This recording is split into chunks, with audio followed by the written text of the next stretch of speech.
இந்த நிகழ்ச்சி வந்து SG16 ஒரு கொண்டாட்டமாக ஏற்பாடு செய்யப்பட்டுள்ளது. 10,000 பேர் கலந்து கொண்டிருக்கிறாங்க. நம்மளோட தீவு முழுவதும் 40 to 47,000 பேர் வந்து வேற வேற ஆர்சியில் வந்து கலந்து கொண்டிருக்காங்க. நம்ம வெளிநாட்டு ஊழியர்கள் நம் நாட்டிற்காக மிகவும் கடினமாக உழைக்கிறார்கள். மேலும் இல்லப்பணி பெண்கள் நம்ம குடும்பத்தினருக்காகவும் வீட்டிற்காகவும் கடினமாக உழைக்கிறார்கள். இந்த நிகழ்ச்சி அவங்களுக்கு அங்கீகாரத்தையும் சந்தோஷத்தையும் கொடுக்கும் என்று நாம் நம்புகிறோம். சிங்கப்பூரில் 20 வருஷமாக இருக்கிறேன். 10 வருஷமாக இந்த MWCயில் வாலண்டியர் பண்ணிக்கிட்டு இருக்கேன்.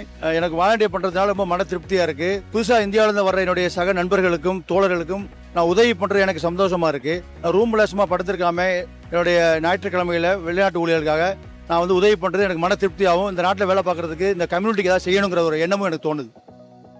எப்போதும் பார்த்தீங்கன்னா நம்ம வேலைக்கு போகிறோம் வர்றோம், இந்த மாதிரி வர்றதுனால இப்போ எங்கள் நண்பர்கள் இருக்கிறார்கள். இப்போ நான் வந்து ஒரு 4 பேர்த்த பார்க்குறேன். சண்டே டைமில் நம்ம ரூம் விட்டு வெளியே வந்தால் தான் இந்த விஷயங்கள்லாம் தெரியுது. ரொம்ப சந்தோஷமாக இருக்குது.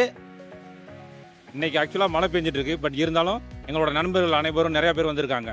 நம்ம சிங்கப்பூரில் வந்து நிறையா மித்த நாடுகளில் இருந்து ஒற்றுமையாக இங்கே வந்திருக்காங்க. எல்லா நாட்டு மக்களும் இங்கே இருந்தாலும் அவங்க அனைவரும் ஒற்றுமையாக இங்கே இருக்கிறது வந்து அது பார்க்குறதுக்கு ரொம்ப சந்தோஷமாகவும் மகிழ்ச்சியாகவும் இருக்கிறது. இன்றைக்கி தான் முதல் வாட்டி இன்டர்நேஷ்னல் மைக்ரண்ட் டே வந்திருக்கேன். ஆக்சுவலாக நான் ஒரு பார்வையாளராக வரல, நான் இங்கே பெர்ஃபார்ம் பண்ணேன். நாங்கள் MWC மூலியமாக இன்றைக்கி நாங்கள் ஒயிலாட்டம் நம்ம தமிழ் கலாச்சாரத்தை இங்கே நாங்கள் ஒரு 10 பேர் சேர்ந்து பெர்ஃபார்ம் பண்ணோம். ஏகப்பட்ட கல்ச்சரை நாங்கள் பார்க்க முடிஞ்சுது. இது ஒரு லைஃப்பில் ஒரு ஒன் ஆஃப் த மொமெண்ட்.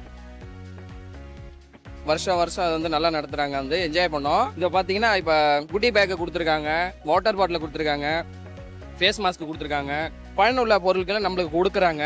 அதனால் வந்து ரொம்ப சந்தோஷமாக இருக்குது எங்களுக்கு.